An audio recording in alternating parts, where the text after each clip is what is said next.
चतुर्विधा भजन्ते माम जना सुकृतिनोऽर्जुन आर्तो जिज्ञासुरर्थार्थी ज्ञानीच भरतर्षभ. वा, असं भगवत वचन आहे. तर भगवंत स्वतः सांगतायत 4 प्रकारचे लोक माझं भजन, माझी उपासना करतात. कुलपरंपरेने चालत आलेले देव असावेत, आपलं इष्ट आराध्य दैवत असावं, बरोबर, आणि त्या व्यतिरिक्त आपली कुलदेवता काही वेगळी असेल तर तिचंही स्थान असावं. घरामध्ये 3 गणपती नसावेत, 3 देव्या नसाव्यात, 2 शिवलिंग नसावीत, 2 शाळीग्राम नसावेत. आपल्याकडे हनुमान चालिसामध्ये उल्लेख आहे, अष्टसिद्धीनो निधिके दाता असुबर दीन जानकी माता. मारुतीला वरदान आहे की तू अष्टसिद्धी आणि नवनिधीचा दाता. त्याच्यामध्ये शंख हा एक निधी आहे. 9 प्रकारचे निधी आहेत. अच्छा, कुबेराकडे हे सगळे 9 निधी आहेत अशी कल्पना आहे. म्हणजे हे निधी एक प्रकारे सर्व प्रकारची जी संपन्नता, समृद्धी, त्याचं प्रतीक आहे.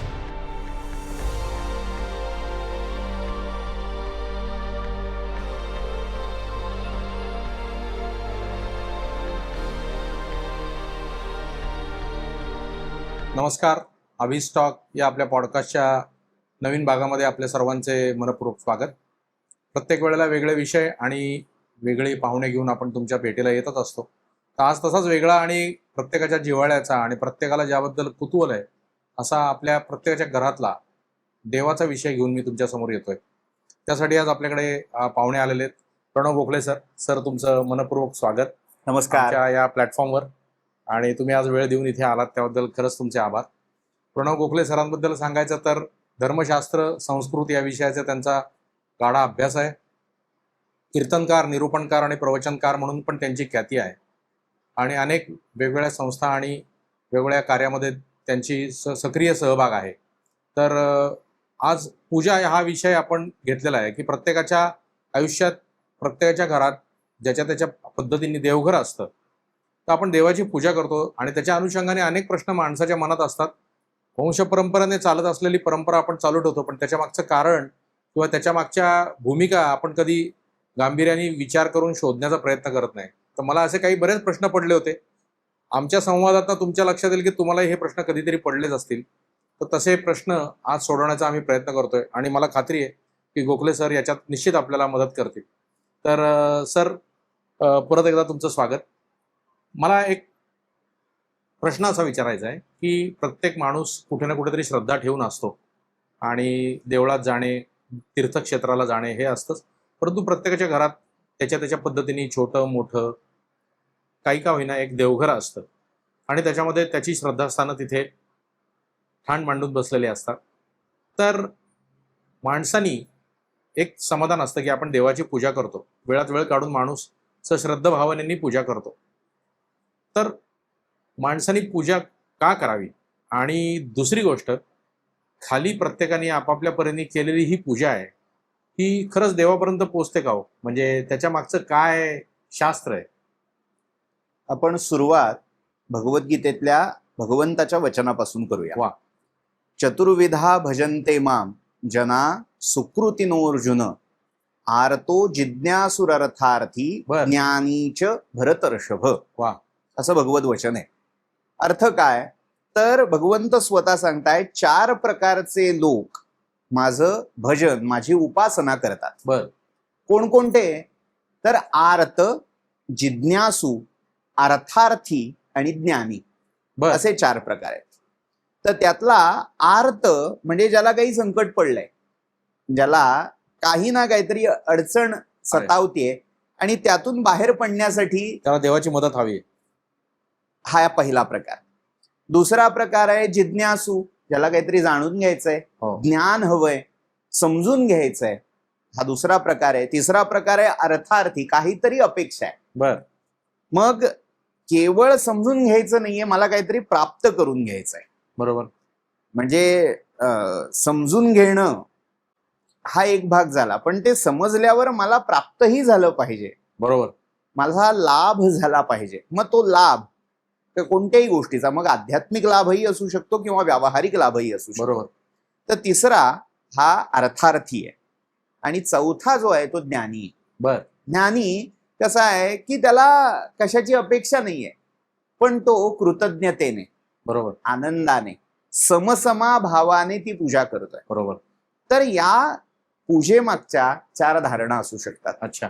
की सर्वसामान्य जो आहे तो आर्त भावनेने किंवा आपल्या आयुष्यात कधी संकट येऊ नये या विनंती, या हेतूने पूजा करतो. अगदी बरोबर. दुसरा, ज्ञान मिळवण्यासाठी मला अध्यात्मातलं काहीतरी कळावं किंवा व्यवहारातलं काही कळावं यासाठी. तिसरा, मला काही लाभ मिळावा, माझा तोटा होऊ नये यासाठी.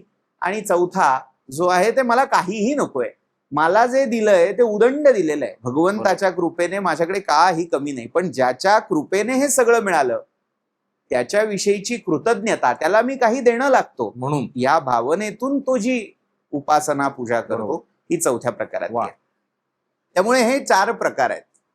आता यातली कोणाची नेमकी पूजा भगवंतापर्यंत पोहोचते? जो कोणी सद्भावनेने, बरोबर, प्रामाणिकपणे, समर्पण बुद्धीने हे करतो त्याची पूजा भगवंतापर्यंत निश्चित पोहोचते. अगदी अगदी. बाकी तुम्ही उपासना कशी करता, पूजा कशी करता, हा प्रत्येकाच्या घरातल्या कुलपरंपरेनुसार, त्याच्या व्यक्तिगत श्रद्धेनुसार किंवा त्याला कोणी काही मार्गदर्शन केलेलं असेल त्यानुसार ते विधी पद्धती या बदलत राहतात. बरोबर. पण मुख्यत्वे त्याचा जो भाव आहे, बरोबर, मग तो भाव आर्त असेल, जिज्ञासूचा असेल, काही प्राप्त करून घ्यावं असा असेल, किंवा मला काही नको, जे आहे ते भरपूर आहे, ते तुझं तुला, गंगा जळे गंगा पूजा, बरोबर, तसं मी तुझं तुला अर्पण करतोय. त्वदीयम वस्तु गोविंद वा, तुभ्यमेव समर्पये. क्या बात. या भावनेने जेव्हा तो अर्पण करतो तेव्हा भगवंत निश्चित त्याची पूजा ग्रहण करतात. ग्रहण करा. वा, सुंदर. म्हणजे लोकांनी पूजा केल्यानंतर ती खरंच देवापर्यंत पोहोचते, त्याच्या मागे काय भावना असावी आणि त्याच्या मागे काय त्याचं शास्त्र आहे हे तुम्ही आता छान समजून सांगितलं. मला आपण आज एक छोटा प्रश्नोत्तरांच्या मार्फतच करणार आहोत की लोकांच्या मनातल्या शंका आपण निरसन कराव्या. तर प्रत्येकाच्या घरी देवघर असतं, लाकडी असतं, कोणी कोनाड्यामध्ये करतं, कोणी धातूचं करतं, किंवा कोणी ज्याच्या त्याच्या ऐपतीप्रमाणे भिंतीवर एखादी फळी ठोकून करतं. प्रत्येकाच्या जागेचा अभाव किंवा प्रत्येकाची त्याच्या मागची भूमिका वेगळी असते. पण सर्वसाधारण आपण आयडियल म्हणलं तर साधारण देवघर कसं असावं आणि त्याची रचना कशी असावी, किंवा ते घरात कुठल्या दिशेला किंवा कुठल्या स्थानी असावं, असं काही शास्त्र आहे का? याच्या मागे वास्तुशास्त्राचे काही संकेत आहेत. अच्छा. त्याला मग कुठे असावं यासाठी ढोबळमानाने ईशान्य दिशा ही सर्वोत्तम दिशा सांगितलेली आहे, जिला अपराजिता दिशा म्हटलेलं आहे. बर बर. बाकी सगळ्या दिशा या कुठल्या ना कुठल्या तरी ग्रह किंवा अन्य काही ज्या आसुरी शक्ती असतील त्यामुळे अभिभूत होत असतात. अच्छा. पण एकमेव दिशा अशी आहे की जी कुठल्याही वाईट शक्तीमुळे, आसुरी शक्तीमुळे किंवा ग्रहामुळेही अभिभूत होत नाही, ती म्हणजे ईशान्य दिशा. ईशान शिवाची दिशा. बर. त्यामुळे शक्यतो वास्तूमध्ये आपल्या घरामध्ये ईशान्य दिशेला देवघर किंवा देवाची जी काही प्रतिमा असेल ती असावी. आता आधुनिक काळामध्ये जेव्हा फ्लॅट संस्कृतीचा आपण विचार करतो तेव्हा मग खरंच पूर्ण घराचा ईशान्य कोपरा, तिथे शक्यतो हा सगळा सल्ला जो तज्ज्ञ आहे, वास्तुशास्त्रज्ञ आहे, त्याच्याकडून घ्यावा आणि मग ते ठरवावं. बरोबर. कारण बरेच वेळा दिशा हललेल्या असतात. बरोबर. तर हा शक्यतो वास्तुतज्ञाच्या मार्गदर्शनाखाली ते सगळं पाहावं. पण अगदीच जेव्हा अगतिकता असते की नाहीच बाबा, जुनच आहे, रिसेलचं आहे फ्लॅट, किंवा आता काही नव्याने करणं शक्य नाही, अशा वेळी तुम्हाला ज्ञात असणाऱ्या दिशांमध्ये ईशान्य कोपरा गाठून देखील ही गोष्ट करता येते. आता हे सगळं एका बाजूला, पण काही वेळेला ईश्वरी प्रेरणा किंवा संकेत असा असतो की एखाद्या वास्तूमध्ये देव अशी खूण देतो, संकेत देतो की मला इथे राहायचंय, मला हे स्थान आवडलंय. अच्छा. तर सामान्यांसाठी आधीचे नियम, पण जेव्हा असा काही अपवादात्मक ईश्वरी संकेत मिळतो तेव्हा त्या ठिकाणीही देवस्थान, म्हणजे आता मग अडकून बसायचं नाही की मग शास्त्र असं सांगतंय की मला प्रेरणा जी आहे फक्त हो. ती प्रेरणा भास नसावा, आभास नसावा बरोबर. किंवा आपल्या कल्पना नसाव्यात. बरोबर. ती ईश्वरी प्रेरणा आहे, तो खरंच ईश्वरी त्याच्या मागे संकेत तसं- आहे. बरोबर. असं असेल तर मग त्या निर्देशानुसार करायला हरकत नाही. बर, त्यामुळे देवघर साधारण काही लोकांकडे अनेक प्रकारचे देव असतात, अनेक प्रकारच्या मूर्ती असतात. काही लोकांकडे अगदी प्रतिकात्मक 2 ते 3 देव असतात. तर म्हणजे खरंच असं असं शास्त्रात दिलेलं आहे का, की आपल्याकडे म्हणतो आपण 33 कोटी देव, अर्थात तसा अर्थ शब्दशः नाहीये, परंतु लोक त्याचा अर्थ अगदी त्या पद्धतीने घेऊन प्रत्येक देवालाच आपल्या घरी आमंत्रित करून कुठे ना कुठेतरी त्याची स्थापना किंवा म्हणजे फोटो मार्फत असेल, पुतळा मार्फत असेल किंवा कुठल्याही उपलब्ध साधनेनुसार असेल, तर देवघरांमध्ये देव एवढे असावेत किंवा काय, त्याच्याबद्दल काही शास्त्र आहे का? त्या विषयाकडे वळण्यापूर्वी मला एक गोष्ट स्पष्ट करावीशी वाटते, ती हो. म्हणजे देवघराचं आपल्या घरातलं स्थान हो नेमकं काय असावं, कशासाठी असावं. हो हो बरेच वेळा गल्लत तिथेच होते की आमच्या घरात देव आहेत. हो बरोबर. खरं वास्तविक पाहता देवाच्या घरी आपण आहोत. अगदी अगदी. म्हणजे देवाचं घर हा जरी लोकांना भयाचा विषय असला की देवाघरी जाणं म्हणजे मृत्यू, हो हो तरीही रिता ठावया राघवे विण नाही असं जेव्हा समर्थ सांगतात आपल्याला, बरोबर. या चराचरात एकही अशी जागा नाही जिथे भगवंत आहे. भगवंत नाही. बरोबर. मग असं असताना आमच्या घरात देवघर आहे असं म्हणणं किती, तर मुळात देवाच्याच या सगळ्या ईशावास्यमिदम सर्वम यत्किंच जगत्याम जगत, जे जे काही आहे ते परमेश्वराचं आहे. बरोबर. या भावनेने आपली जी वस्तू आहे ती देवाचीच वस्तू आहे आणि आपली वस्तू आणि त्याच्यात देव राहतो हा भाव चुकीचा आहे. तर देवाच्या जागेत आपण आहोत, मग ज्याच्या जागेत राहतोय त्याच्या जागेत राहताना त्याची आठवण जिथे प्रकर्षाने जागी होईल. हो घरातला एकतरी कोपरा, एकतरी ठिकाण, एकतरी खोली अशी असेल की जिथे गेल्यावर त्या स्थानाचा नवे नवे माझा हो खरा मालक कोण आहे, खरा हे कळेल. स्वामी कोण आहे, हे कळेल, त्याची आठवण जागी होईल, अनुभूती येईल. अनुभूती आहे. असा कोपरा तिथे कुठेतरी रिझर्व्ह ठेवणं बरोबर.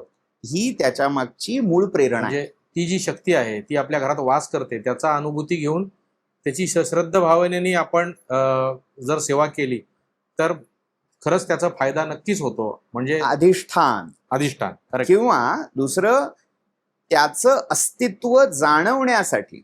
बरोबर आहे. असं होतं ना, आपल्या मोबाईलला रेंज नसते, कुठल्या तरी कोपऱ्यात गेल्यावर अरे आली रेंज. हो हो अगदी अगदी. तसं आपल्या घरात जिथे अध्यात्माची रेंज मिळत असेल, सर्व जिथे शक्ती नेटवर्क एकवटल्यात. कनेक्टिव्हिटी असेल, बरोबर. असा एखादा कोपरा, जर अख्खं घरच तसं असेल तर सोन्याहून पिवळं, अगदी बरोबर.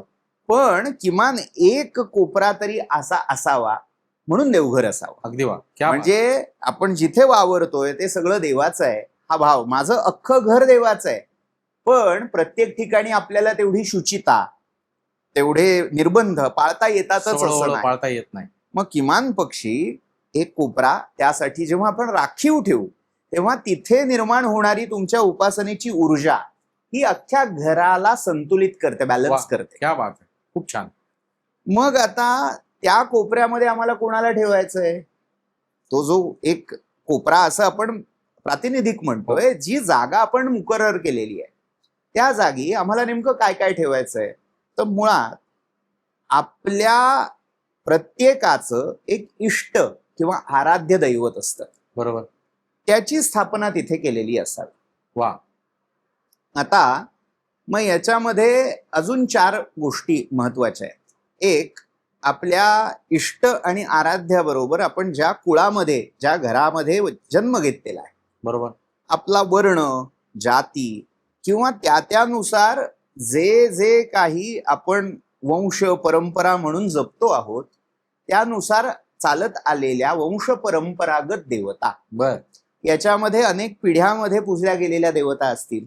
बरोबर. असं होतं ना की आजोबांना अमका देव आवडायचा, मग त्यांनी ही मूर्ती आणली आहे, पणजोबांना ते आवडायचे, मग त्यांनी ही हो आणली आहे. हो. असे वंश परंपरागत पूजले गेलेले जे देव आहेत अच्छा. तेही तिथे असावेत. वा. आणि सगळ्यात महत्वाचं आपली कुलदेवता, कुलस्वामी कुलस्वामिनी जे असतील बर.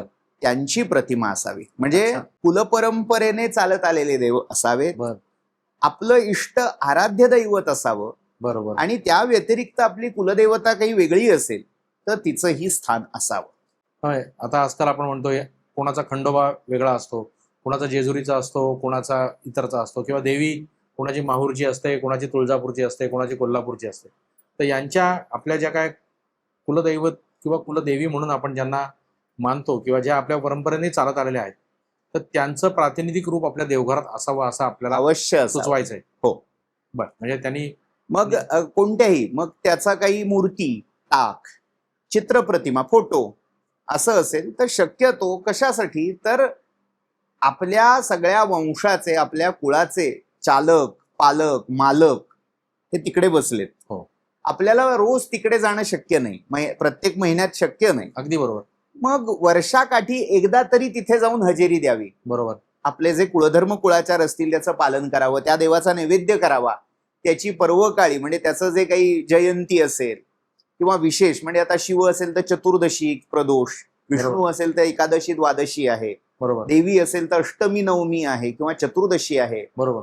भैरव असेल तर अष्टमी किंवा चतुर्दशी, म्हणजे त्या दिवशी त्यांची उपासना. दत्तात्रय किंवा दत्त परंपरा असेल तर पौर्णिमा. बरोबर. अशा पर्वणीवर त्यांची पूजा, अभिषेक, नैवेद्य हे केलं गेलं पाहिजे. बरोबर. पण हे करत असताना रोज त्याचं स्मरण व्हावं, त्याची आठवण व्हावी, यासाठी आपल्या देवघरात त्यांची छोटी प्रतिमा असावी. क्या बात. म्हणजे हे अगदी तुम्ही क्लिअर कट लोकांना आज गाईडलाईन दिलेली आहे. आता याच्याच बरोबरनी आपल्या तुम्ही म्हणालात की श्रद्धा आपण वृत्तीने जे करतो, म्हणजे आपले जे आराध्य दैवत आहे, आपले कुलदैवत आहे, तर त्याचबरोबर इतरही काही देव आपल्याकडे असतात. म्हणजे आता समजा एखाद्याचा दत्त हा जर आराध्य दैवत असेल तर दत्ताची प्रतिमा, पण मग त्याच्या अनुषंगाने येणारे गणपती, राम, बालाजी, शंकराची पिंड, म्हणजे नेमकं काय प्रत्येकाने हे कधी कधी काय होतं की इतक्या वर्षाच्या चर्चेमधनं किंवा काही अनुभवांमधनं असं लक्षात आलं की असं कधी असतं का की काही देव आपल्या घरी बाधतात किंवा काही देव आपल्याला धार्जिण नसतात, असा एक समज किंवा गैरसमज आहे. म्हणजे माझ्या आता एक रेफरन्स मिळाला म्हणून सांगतो, काही लोक गणपती घरी बसवत नाहीत कारण त्यांचं असं म्हणणं की आमच्या घरी गणपती धार्जिण नाही. असं तुम्ही पण आतापर्यंत कधी ऐकलं असेल किंवा माझ्या माहितीत सुद्धा अशी बरीच उदाहरणं आहेत. तर नेमकं आपण घरात देवाची निवड करताना, आता एखाद्याला जर मागचं काही माहीत नसेल, त्यांनी स्वतंत्र पुन्हा स्वतःच्या ताकदीवर परत संसार चालू केला असेल, किंवा जी मंडळी ज्येष्ठ नागरिक सुद्धा आता तुमच्या मार्फत काही चुका लक्षात आल्या आत्ताच्या संवादातनं आपल्या, तर रेक्टिफाय करू शकतात. तर नेमकं कुठल्या कुठल्या देवांचं आपल्या घरात अस्तित्व असावं, मूर्ती रूपानी किंवा फोटो रूपानी किंवा काय जे आहे ते? त्यापूर्वी एक गोष्ट मला स्पष्ट करायची आहे, ती बरोबर. म्हणजे आपले शक्यतो कुलपरंपरेने चालत आलेले जे देव आहेत, हो हो, आणि अनेक पिढ्या ज्यांची उपासना होतीये, तेच देव, ते मुख्य प्रधान मानावेत. म्हणजे आता होतं काय, आजकालच्या जमान्यात विशेषतः सोशल मीडियाचा इम्पॅक्ट म्हणा, कोणीतरी नवीन बाबा भेटतात, कोणीतरी नवीन महाराज भेटतात, त्यांचा काहीतरी स्वतंत्र संप्रदाय असतो, ते कुठल्या तरी एका विशिष्ट देवतेला किंवा त्या देवतेच्या विशिष्ट रूपाला मानत असतात, पूजत असतात. मग त्यांचे फॉलोअर झाल्यावर ती प्रतिमा आपल्या घरी असावी असं ज्याला त्याला वाटतं. अगदी बरोबर. त्यामुळे हा जो सोशल मीडिया इन्फ्लुएन्स आहे ना, तो आपल्या उपासनेत डोकवायला लागतो कुठेतरी. बरोबर. मग कुठेतरी त्या सत्पुरुषाचा फोटो आला, मग त्याची प्रतिमा आली, असं वाढत जातं. बरोबर. कल्पना करूया, जर प्रत्येक पिढीने अशी भर घातली त्या देवतायतनामध्ये, तर ते किती होईल. आणि आज अनेक घरांमध्ये ही अडचण आहे. हो. म्हणजे लोकांना देवाची पूजा ही आनंदाची पर्वणी न राहता कटकट व्हायला लागली, ओझं वाटायला. इथे अरे बापरे, एवढी पूजा, एवढे देव, काय करायचं. मग अशा वेळी काय, म्हणजे वंश परंपरेतून चालत आलेले भरपूर देव आहेत, मग त्याला कुठेतरी मर्यादित कसं करायचं याचा विचार आता आपण बघूया. बरोबर. मुख्य मुद्दा काय की आपल्याकडे दोन प्रकारच्या परंपरा आहेत. एक सर्वसमावेशक अशी स्मार्त परंपरा, जी आद्य शंकराचार्यांपासून आपल्याला प्रभावी झालेली दिसते. माझं असं म्हणणं नाही की आचार्यांच्या आधी ती परंपरा नव्हती, पण ती लुप्तप्राय झालेली परंपरा, तिचं पुनरुज्जीवन आद्य शंकराचार्यांनी केलं. अगदी बरोबर. श्रुती स्मृती पुराणोक्त हो, ही परंपरा. हो. मग त्याच्यामध्ये 5 देवता या प्रधान आहेत. बर. गणपती, सूर्यनारायण, भगवान विष्णू, शिव आणि शक्ती, आदिशक्ती. आदिशक्ती. बर. अशा 5 म्हणजे ती देवता देवी रूपात असते. हो देवी रूपात. अच्छा. तर अशा 5 देवता प्रत्येकाने पुजाव्यातच. बर. म्हणजे ज्यांना आपले कुलदैव काय किंवा काहीही माहित नाहीये, किंवा ज्यांना अगदी नव्याने सुरुवात करायची, असं होतं की गावाकडचं घर सोडून, आपला जो काही राबता असतो तो सोडून माणूस इकडे येतो, आणि मग आता नवीन घर करताना काय काय देव असावेत ते कळत नाही. बरोबर. बरीच लोक त्यातनं एस्केपिझम सुरू करतात की जाऊ देते, घरी करतायत ना, हो. तिकडे आहेत आमचे देव, तिकडे रोज पूजा होते, आम्हाला इकडे पूजाही होणार नाही. बरोबर. मग देवघरच नको असाही भाव कुठेतरी आलेला आहे. बरोबर. तर हे करणं योग्य नाही. आपण जिथे राहतोय आपल्याला सकारात्मकतेची गरज आहे, आपल्याला त्या दैवी शक्तीची, तिच्या मार्गदर्शनाची, तिच्या पाठबळाची गरज आहे, एनर्जीची. त्यामुळे मग आपण जिथे राहतोय तिथे आपल्याला जसं जमेल तसं देवघर छोटं का होईना ते असावं, करावं. मग त्याच्यात कुठल्या कुठल्या देवता असाव्यात? तर ह्या 5 देवता असाव्यात. गणपती, सूर्यनारायण, विष्णू, शिव आणि शक्ती. या एकदा देवता पूजल्या की जगात अशी कुठलीही शक्ती नाही की जी या 5मध्ये येत नाही. बरोबर. सर्वसमावेशक असं हे देव पंचायतन म्हणून ओळखलं गेलंय. बर. याला पंचायतन म्हणतात. वा. मग आता दुसरा जो भाग आहे तो सांप्रदायिक देवतांचा. म्हणजे आता असं होतं की ही स्मार्त परंपरा आहे, पण त्याला समांतर शैव परंपरा आहे, शाक्त परंपरा आहे, वैष्णव परंपरा, भागवत परंपरा आहे, किंवा गाणपत्य, असे प्रत्येकाचे स्वतंत्र संप्रदाय झाले. हो. मग त्या संप्रदायानुसार त्या देवतेचं पंचायतन म्हणजे परिवार पंचायतन ज्याला. बरोबर. म्हणजे उदाहरणार्थ जर गणपतीचे उपासक असतील तर त्यांचं पंचायतन काय? मुख्यत्वे गणपती, सिद्धी, बुद्धी, लक्ष, लाभ, आणि असलं तर त्याचं वाहन मूषक. बरोबर. हे गणपतीचं परिवार पंचायतन. शिव असतील तर शिवांचं परिवार पंचायतन म्हणजे काय? तर भगवान शंकर, पार्वती, स्कंद, कार्तिकेय, गणपती, नंदी. बर.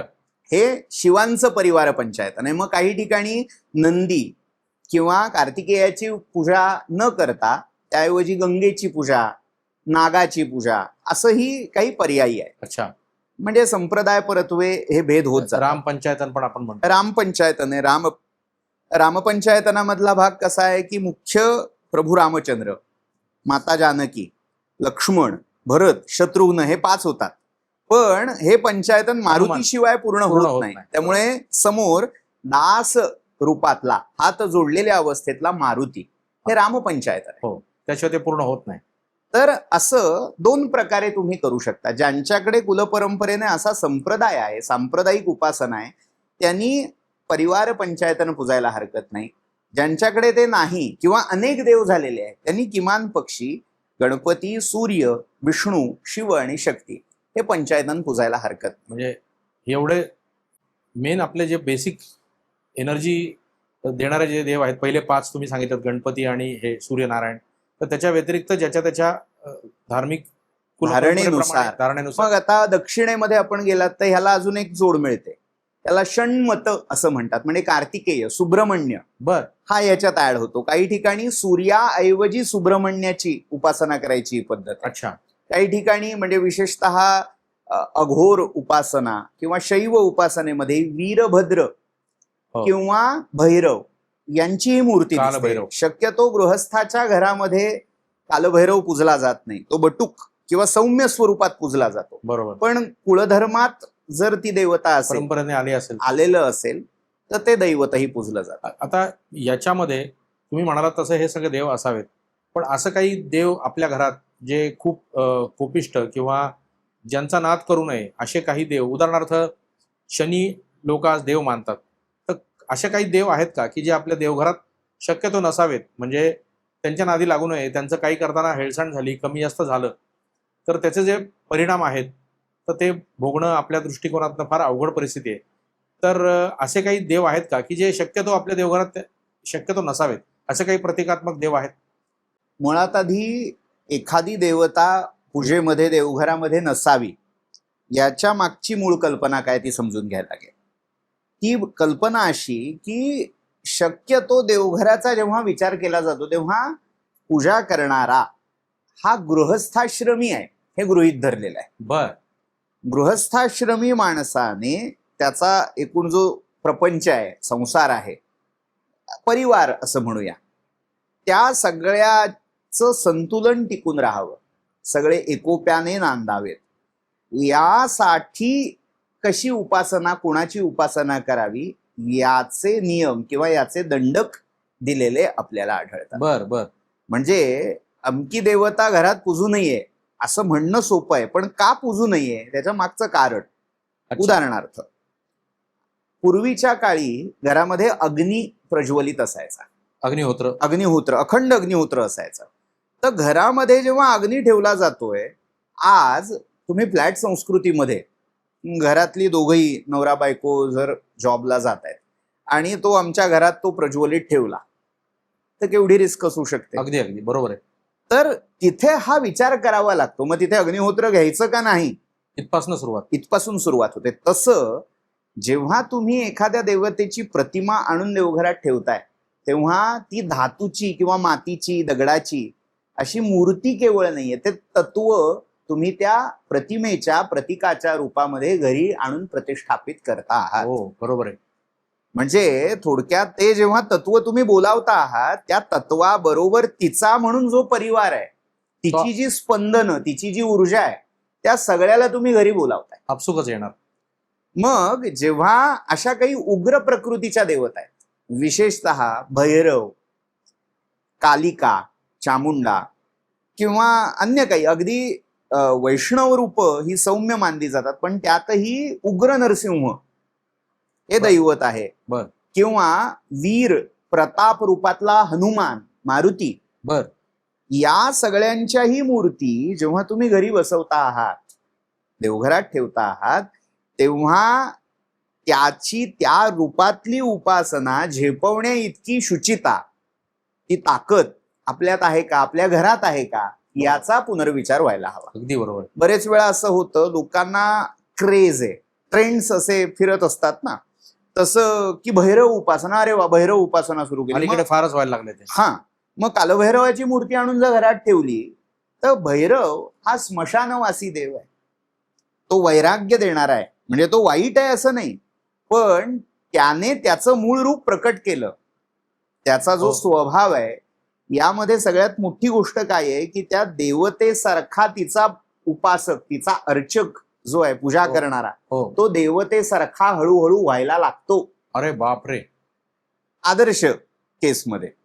आता याच्यामध्ये आपण काय करायचंय की आपलं दैवत हे सौम्य जितकं असेल, शांत जितकं असेल, जितकं संतुलित असेल, तितकं गृहस्थाश्रमी अनुकूल आहे. बरोबर. जर एखादा त्या भैरवाप्रमाणे उग्र व्हायला लागला किंवा नरसिंहाप्रमाणे उग्र व्हायला लागला तर त्याचं एक वेळ सोडून द्या, घरच्यांचं काय होईल.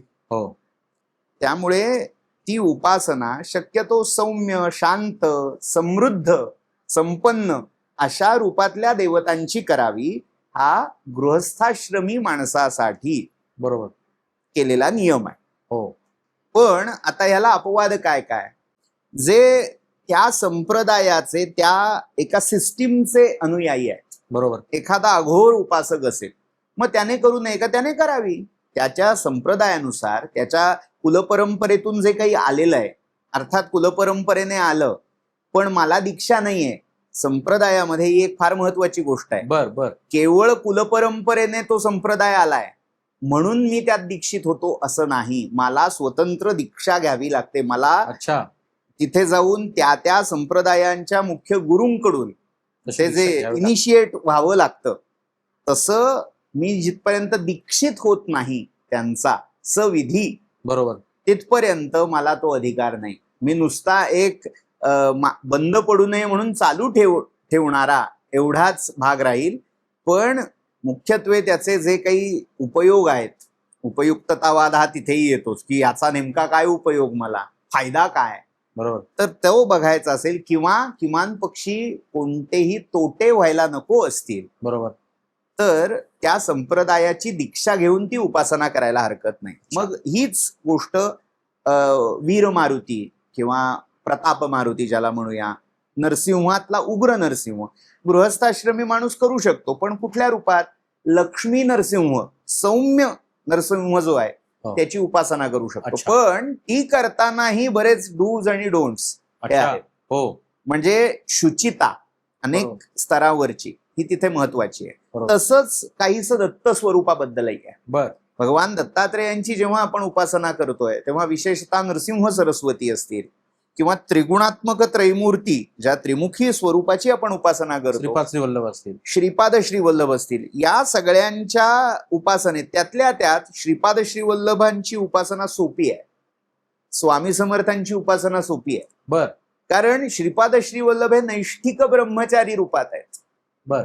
म्हणजे काय त्याचा अर्थ? आपल्याकडे 4 वर्ण आणि 4 आश्रम सांगितलेले आहेत. अच्छा. 4 आश्रम कुठले तर ब्रह्मचर्य आश्रम, गृहस्थाश्रम, वानप्रस्थाश्रम आणि संन्यासाश्रम. अगदी बरोबर. श्रीपाद श्रीवल्लभांनी नैष्ठिक ब्रह्मचर्य आश्रम स्वीकारलेला होता, म्हणजे आजन्म ब्रह्मचर्य आश्रमामध्ये वास करणं. हो. आणि नरसिंह सरस्वतींनी चातुर्थाश्रम स्वीकारलेला होता, संन्यासाश्रम, दंडी संन्यासी होते ते. हो. आपल्याला गुरुचरित्रातून माहिती असेल की नारद घाटावर काशीच्या हो. त्यांनी दीक्षा ग्रहण केली. हो. श्रीकृष्ण सरस्वतींकडून त्यांना हो. दंड मिळाला. हो. तर जेव्हा संन्यास ग्रहण केला जातो ते दैवत रूप त्या यती आश्रम संन्यास आश्रमामध्ये पूजलं जाणं आवश्यक आहे. बर. तिथे ते दत्तप्रभूंचा अवतार आहेत म्हणून मी मला वाटेल ती उपासना त्यांची करीन असं चालणार नाही. असं नाही. त्यांना त्यांच्या त्या दैवताच्या रूपाप्रमाणे ती उपासना व्हायला हवी. अच्छा. हे खूपच मोठा त्याचा गर्भित अर्थ तुम्ही सांगताय. म्हणजे उदाहरणार्थ आता हे थोडं वेगळं, आपण श्रीकृष्णाची उपासना आपण करतो. श्रीकृष्णाची उपासना करताना बालकृष्ण किंवा उत्तर भारतात ज्याला लड्डू गोपाल म्हणतात, हो, त्याची उपासना वेगळ्या स्वरूपाची आहे. बर. जो गोपाल कृष्ण किंवा तरुण वयातला जो कृष्ण आहे, नर्तन कृष्ण एक आहे, त्याची तर त्याची उपासना थोडी वेगळ्या रूपातली आहे. जो चतुर्भुज पुरुषोत्तम रूप कृष्ण आहे त्याची उपासना आणखीन वेगळी आहे. अरे बापरे. विष्णू नारायण, जरी कृष्ण हा नारायणाचा अवतार असला तरी त्या मूळ नारायणाची पुन्हा त्याचं शाळीग्राम हे रूप झाल्यावर त्याची उपासना, हो, या प्रत्येकाचे नियम काही वेगळे आहेत. बर. तर ते समजून घेऊन जेव्हा तुम्ही संप्रदायातली दीक्षा घेता तेव्हा हे सगळं समजावून दिलं जातं, किमान पक्षी आयडियली ते दिलं जावं ही अपेक्षा आहे. बरोबर. ते समजून घेऊन मग ती करावी. कोणीतरी त्याच्यावर हा, म्हणजे आपण साधी गोष्ट लक्षात घेऊ. एखादं इलेक्ट्रिक अप्लायन्स आपण घरी आणतो, 4 चौघ असं करतात म्हणून आपण तसं करायला जाऊ नये. त्याचं जे काही मॅन्युअल असेल ते वाचून त्याप्रमाणे ते वापरलं जाणं अपेक्षित आहे. बरोबर आहे. तसं जेव्हा आपण एखादं दैवत पुजायला लागतोय, शक्यतो नव्याने आपल्या अकलेने मला आवडलं म्हणून मी बाजारातनं घेऊन आलो असं करू नये. बरोबर. शक्यतो आपली कुलपरंपरा किंवा गुरु परंपरा यांच्या निर्देशानुसारच जे आवश्यक आहे त्या देवांची उपासना पूजा करावी. बऱ्याच वेळेला असं होतं की लोक अनेक सहल म्हणून किंवा हौस म्हणून किंवा एक श्रद्धा म्हणून अनेक देवस्थानांना भेटी देतात. तिथं त्या त्या देवांच्या प्रतिमा किंवा त्या त्या देवांचे फोटो फ्रेम्स हे असतात आणि त्या ठिकाणी गेल्यानंतर माणूस थोडा मोहरलेल्या अवस्थेत असतो. त्या स्थानाचा, त्या ठिकाणाचा त्याच्या मनावर थोडा परिणाम झालेला असतो आणि कळत नकळत तो ती प्रतिमा किंवा तो फोटो तो घरी घेऊन जाण्यासाठी उद्युक्त होतो आणि त्या भारावलेल्या अवस्थेत तो घेऊन येतो आणि मग तो घरी कुठल्या तरी भिंतीवर किंवा कुठल्या तरी स्थानी त्याची स्थापना केली जाते. तर हे खरंच म्हणजे आवश्यक आहे का? म्हणजे आवश्यक म्हणण्यापेक्षा याचा काही रिकरन्स किंवा याचं काही वेगळा परिणाम आपल्याकडे येतो का आणि हे ॲडवायझेबल आहे का अशा गोष्टी होणं? आता याच्यामागे 2-3 गोष्टी पुन्हा खुलासा करायला लागेल त्यांचा. नंबर 1, आपल्याला नेमकं घर कोणत्या स्पंदनाने भरून टाकायचंय. बरोबर. हे आपल्याला स्पष्ट आहे का? जेव्हा मगाशी मी उल्लेख केला की कुठली प्रतिमा जेव्हा आणताय तिच्याबरोबर त्या देवतेची स्पंदनं, ते तत्व घरात आणताय, मग ते भले तुम्ही प्रतिष्ठापना करा, प्राणप्रतिष्ठा करा अथवा नका करू, ते आपोआप येतच. ती मूर्ती जेव्हा दिसतेय किंवा तो फोटो जेव्हा नजरेसमोर येतोय तेव्हा तुमच्या मनामध्ये त्या स्मृती, ती स्पंदनं जागी होत आहेत. हो. म्हणजे क्षणभर का होईना तुम्हाला जेव्हा पांडुरंग दिसतोय तेव्हा पंढरपुरात त्या गाभाऱ्यात जाऊन समोर उभे आहोत असा फील कुठेतरी येतो. बरोबर आहे.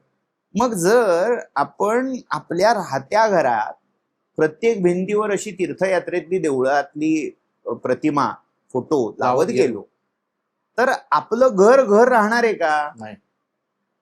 तो मॉल नाही का होऊन जाणार? म्हणजे नेमकं माझ्या स्थैर्यासाठी मला कुठलं तरी एक तीर्थक्षेत्र घरात करावं. मुळात आधी आपलं घर घर आहे. अगदी बरोबर. आपण त्याच्यात तेवढी शुचिता पाळू शकत नाही हे आधी लक्षात घ्यायला हवं. देवाची प्रतिमा जेव्हा आपण घरात आणतोय त्याची मर्यादा, त्याची गरिमा ही आपल्याकडून सांभाळली जाणार आहे का? त्याचा विचार केला पाहिजे. मी अगदी भले वाराणसीला जाऊन विश्वनाथांचं काही प्रतीक म्हणून चिन्ह आणलं, सोव्हिनियर म्हणून काही आणलं आणि ते कुठे ठेवलं तर शोकेसच्या कुठल्या तरी कोपऱ्यात वर्षानुवर्ष धूळ खात ते पडलेलं आहे. चुकीचं आहे. मग आणण्याचा अर्थ काय? मी जर विश्वनाथांची आठवण व्हावी म्हणून ते आणलेलं असेल तर त्याच्यावर अशी धूळ बसणं योग्य आहे का? नाही. तर मग शक्यतो अशा गोष्टी लोभाला बळी न पडता न आणलेल्या बऱ्या. वा. कुठेतरी मोह होतो, अनावर होतो. असं असेल तर आता आपल्याकडे स्मार्टफोन असतात. मग आपल्या फोनमध्ये असे फोल्डर्स करून ते फोटो ठेवून द्या. जेव्हा आपल्याला ते आठवण करायची असेल तो उघडावा, पाहावं. हवे तर काही व्हिडिओज ठेवावेत की तिथे गेल्यावर तिथली आरती, पूजा हे सगळं पाहावं, तो फील घ्यावा. पण घरात स्थायी स्वरूपात ती प्रतीकं ठेवू नये. अगदी. किंवा दुसरा, आता जर आणलेलंच असेल म्हणजे विशेषतः फोटो आणले जातात, मग आपल्याकडे जर पुस्तकं असतील, पवित्र ग्रंथ असतील तर त्याच्यामध्ये ऍज आपण ती खूण म्हणून असे फोटो ठेवावेत. म्हणजे आपसूक त्यांचं जे पावित्र्य आहे तेही त्या ग्रंथाबरोबर जपलं जातं आणि इथे तिथे पडून त्याची जी विटंबना आहे त्यापेक्षा त्याची ठेप ठेवली जाईल, सुरक्षित ते राहतात. आता परत आपण देवघराकडे येऊया. प्रत्येकाच्या घरी शंख आणि घंटा देवघरामध्ये असतात.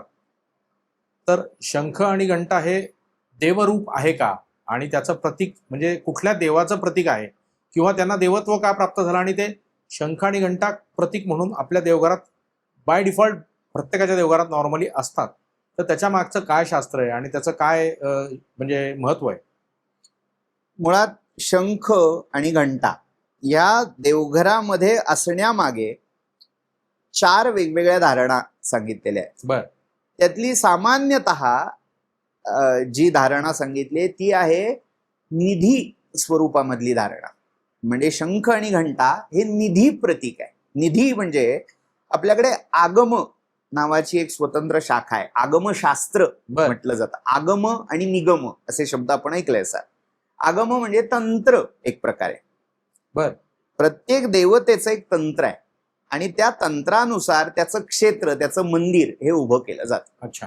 तर आगमशास्त्रात आपल्याला संदर्भ सापडतो की देवाच्या प्रासादामध्ये, गाभाऱ्यामध्ये प्रवेश करताना प्रवेशद्वारावर पद्म आणि शंख हे 2 निधी असतात. आपल्याकडे हनुमान चालिसामध्ये उल्लेख आहे, अष्टसिद्धीनो निधी के दाता असुबर दीन जानकी माता. मारुतीला वरदान आहे की तू अष्टसिद्धी आणि नवनिधीचा दाता.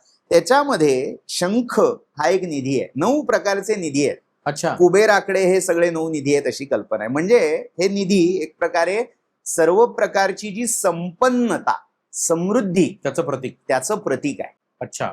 लक्ष्मीचंही प्रतीक ते मानलं जातं. म्हणजे स्थैर्य, समृद्धी, निधी या स्वरूपामध्ये शंख आणि घंटा आहे. ही त्याच्या मागची एक धारणा आहे. दुसरं, त्याचं जे प्रोटेक्शन व्हॅल्यू त्याची अशी म्हणूया. म्हणजे काय तर ह्या दोन्हींचा नाद हा सगळ्या प्रकारच्या आसुरी शक्ती किंवा ऊर्जांना तिथून दूर घालवणार आहे. म्हणजे कसं तर पूजेची जेव्हा सुरुवात होते तेव्हा पूर्वपूजा करताना शंख घंटेची पूजा करतात. आणि त्या दोन्हीमध्ये जे आवाहन आहे, आगमार्थम तू देवानाम गमनार्थम तू रक्षसाम पूर्वे घंटारवम तत्र देवताव्हान लक्षणम. देवांनी यावं यासाठी घंटानाद केला जातो. अरे वा. म्हणजे थोडक्यात एक प्रकारचा तो बजर आहे, रिंग आहे, त्यांना दिलेलं आमंत्रण आहे की घंटा वाजवली गेली की तिथल्या आसुरी किंवा पिशाच्य शक्ती ज्या आहेत त्याचं अपनोदन होतं, दूर हाकललं जातं. आणि आता देवांनी इथे यावं, फील्ड इज क्लिअर. म्हणून तो एक प्रकारचा संकेत आहे हीच गोष्ट शंखनादाची आहे. फक्त त्याच्या बाबतीत एक पथ्य असं आहे की जो पूजेला ठेवला गेलेला शंख आहे तो वाजणारा असू नये. अच्छा. म्हणजे ज्याचं मस्त वरचा भाग कापून वाजण्याजोगता वाद्य स्वरूपामध्ये जो केलेला आहे तो नित्यपूजेत असू नये. आणि नित्यपूजेचा शंख हा कायम भरलेला, पाण्याने भरलेला असा, त्याचं काय कारण असा असावा. तर ही दोन म्हणजे आता शंखनाद हा पुन्हा आसुरी शक्तींना दूर घालवणार आहे. जिथे शंखनाद केला जातो, आता त्या शंखामध्ये सुद्धा वेगवेगळ्या जाती आहेत. सगळे शंख घरात वाजवू नयेत. म्हणजे आपल्याला असं वाटतं की आणला शंख, बाजारात गेलो, आपल्याला त्याची लक्षणं माहिती असावी लागतात. अच्छा. हे आज दुर्दैवानं काय झालंय, सोशल मीडिया किंवा अन्य काही गोष्टींचा प्रभाव म्हणून आली लहर केला कहर. अगदी शंख वाजवायचा आहे, बाजारात गेलो, वाजता शंख घेऊन आलो आणि घरी वाजवायला सुरुवात केली. त्यातले काही विशिष्ट शंख देवतावाहनापुरते पूजेच्या पूर्वी पूर्वतयारी म्हणून किंवा पूजेनंतर आरतीच्या वेळी हे वाजवले जातात. बर. वाटेल त्या आकाराचा शंख घरात वाजवू नये. बर. म्हणजे अनेक वेळा जिथे तो वाजवला जातो तिथे दारिद्र्य येणं, अस्थैर्य येणं किंवा अगदी निर्वंश होणं अशाही गोष्टी पाहण्यात आलेल्या आहेत. बापरे. आता हे घाबरवण्यासाठी नाहीये. त्या शंखाची प्रकृती आपल्याला माहितीये का? त्या शंखाची जी नाद स्पंदन आहेत, जो नाद होतोय शंखाचा, तो कोणत्या प्रकारचा आहे हे जिथपर्यंत आपल्याला माहित नाही तिथपर्यंत सरधोपट कुठलाही शंख आणला आणि वाजवला असं करू नये. अच्छा. वाजता शंख ठेवायला हरकत नाही, पण तो सगळा समजून घ्यावा आणि मग तो घरात ठेवावा. आणि तो पूजेला ठेवू नये, तो वाद्य म्हणून स्वतंत्र ठेवावा. आता पूजेला जो ठेवला जाणारा शंख आहे तो पाणी भरून सदैव ठेवावा. म्हणजे तिथेही ते जे शंखोदक आहे, शंखामध्ये ठेवलं गेलेलं पाणी हे पवित्र करणारं मानलेलं आहे. जसा घंटानाद हा वातावरणातले जी स्पंदन आहे ती शुद्ध करतो, तसं जे काही आजूबाजूला पूजेसाठी जमवलं गेलेलं सामान आहे, साहित्य आहे, सामग्री, तिच्यावर शंखोदक प्रोक्षण केलं की ते सगळं पवित्र झालं असं मानलं जातं. म्हणजे पुन्हा तिथे जी काही अपवित्रता आहे ती दूर होते. ती दूर करण्याचं सामर्थ्य त्या शंखातल्या पाण्यात आहे. म्हणून तो पाण्याने भरलेला ठेवावा. प्रोटेक्शन, सिक्युरिटी या दृष्टीने शंख घंटा हा दुसरा विचार. तिसरा त्यातला विचार असा आहे की ह्या दोन्ही गोष्टी या देवतांना प्रिय आहेत. अच्छा. शंख हा भगवान विष्णूंच्या हातामध्ये सदैव वास करतो. तो लक्ष्मीचा सहोदर आहे असंही मानलं जातं. बरोबर. त्यामुळे हा जो शंख आहे तो भगवान विष्णूंना प्रिय, त्यांच्या करस्थित असल्यामुळे तो तिथे पूजला जातो. आणि घंटा ही जी आहे ती शिव आणि शक्तीला प्रिय आहे. भगवान शंकरांचं जे वाहन नंदी आहे त्या नंदीच्या गळ्यामध्ये घंटिका आहे. किंवा आदिशक्तीचं जे दुर्गा रूप आहे, अष्टभुजा, दशभुजा, अष्टादशभुजा, त्या प्रत्येक रूपामध्ये घंटा तिने धारण केलेली आहे. म्हणजे अक्षस्त्रक परशु गदे शुक्लिशम पद्मम धनुष्कुंडिकाम दंडम शक्तिमसीम च चर्म जलजाम घंटाम सुराभाजनम. म्हणजे 18 हाताचं जे रूप आहे, इतकं महत्व आहे. सप्तशृंगीला आपण पाहिलं असेल. किंवा अष्टभुजेच्याही हातामध्ये घंटिका आहे. 6 घंटा पातुनो भीतेर म्हणजे सप्तशतीमध्ये तुझ्या हातातल्या घंटेच्या नादानेही आमची दुरितं दूर व्हावीत, आमची भीती दूर व्हावी, सामर्थ्य त्याच्यात आहे अशी प्रार्थना केलेली आहे. त्यामुळे देवतांना ते दोन्ही प्रिय आहेत. त्याचे नाद, त्यांचा स्पर्श ते धारण करणं, म्हणून त्या तिथे आहेत. ही तिसरी धारणा. आणि महत्वाची चौथी धारणा त्या दोन्ही पंचतत्वांचं प्रतीक म्हणून तिथे आलेले. अच्छा. तर त्याच्यामध्ये विशेषत्वाने जल आणि अवकाश या ज्या 2 महाभूतांची शुद्धी आहे, पंचमहाभूतांपैकी 2 महाभूत. आकाश, जेव्हा तुम्ही घंटानाद करताय तेव्हा त्या नादाने वायू आणि आकाश हे आपसूक शुद्ध होतात. अरे वा. शंख जेव्हा वाजवला जातोय, वाजता शंख, तेव्हा त्याच्याही नादाने वायू आणि आकाशाची शुद्धी होणार आहे. आता ज्या 2 गोष्टी म्हणजे पृथ्वी आणि जल, आप, यांची जी शुद्धी आहे ती शंख आणि शंखातल्या पाण्याने केली जाणार आहे. तेज हे नित्य शुद्धच आहे. त्यामुळे त्याला वेगळ्या शुद्धीची गरज नाही. गरज नाही. पण या ज्या दोन महाभूत इकडे, दोन महाभूत तिकडे, त्यांचं शुद्धीकरण हे या दोन वस्तूंनी होतं. म्हणून शंख आणि घंटा यांचं स्थान हे आपल्या देवघरामध्ये अबाधित आहे. एक असा प्रश्न आहे माझ्या मनात की एखाद्या घरामध्ये पणजी, आजी, आई, सून अशा 4 पिढ्या आजही काही काही घरांमध्ये आहेत. भाग्यवान घरं आहेत ती. परंतु त्यांच्याकडे त्या त्या काळात बाळकृष्ण आणि अन्नपूर्णा ही लग्नामध्ये दिली जाते. आलेली असते त्यांच्याकडनं आपल्या घरात. तर एकेका घरात असे 4-4, 5-5 अन्नपूर्णा, 4-4, 5-5 बाळकृष्ण यांचं आजच्या दिवशी असणं हे काय पद्धतीने बघितलं जावं, आणि जर ते नसावं तर त्याच्या काय प्रक्रिया किंवा त्याची काय अशी काही प्रोसेस आहे का, किंवा ते आपल्या देवघरातनं आपण जर बाजूला करणार असू तर त्याच्या बाबतीत काही प्रक्रिया आहे का, किंवा असं काही सांगितलं का शास्त्रात की पिढ्यानपिढ्या मागच्या पिढीकडनं पुढच्या पिढीकडे, त्याच्या पुढच्या पिढीकडे जसं आपले देव असतात तसंच अन्नपूर्णा आणि बाळकृष्ण यांचं येतच राहावं, असं काही आहे का? आता घरामध्ये जेव्हा पिढ्यानपिढ्या देव वाढत जातात तेव्हा काय करावं, तर त्याच्यासाठी स्मृतींनी संकेत दिलेले आहेत की किती देव असावेत. शक्यतो शिव, विष्णू, देवी, गणपती याची संख्या आहे. म्हणजे घरामध्ये 3 गणपती नसावेत, बर 3 देव्या नसाव्यात, बर 2 शिवलिंग नसावीत, 2 शाळीग्राम नसावेत, बर गृहे लिंगद्वयम नार्चम. स्वतंत्र ते बरंच आहे त्याच्यावर. फक्त हे सगळं करण्यात नेमकं त्याच्या मागचं उद्दिष्ट काय हे जर आपल्याला स्पष्ट असेल तर हा प्रश्न पडणार नाही. बरोबर. घरामध्ये आपण जी पूजा करतोय ती त्या देवतेची करतोय का प्रतिमेची करतोय? देवतेची करतो. देवतेची करतोय. मग जेव्हा तुम्ही त्या देवतेला एका मूर्तीमध्ये पाहू शकता, प्रतिकात्मकरित्या, तर मग एकाच देवतेच्या अनेक मूर्ती असण्यामागचं कारण काय, प्रयोजन काय?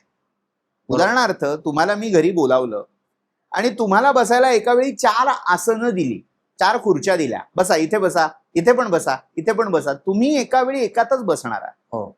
जर तसं असेल तर मग 4ही खुर्च्या तुमच्यासाठी अडवून ठेवण्याचं काही कारण नाहीये. तसं तुमच्या घरामध्ये जागा मर्यादित आहे, सगळे रिसोर्सेस मर्यादित आहेत.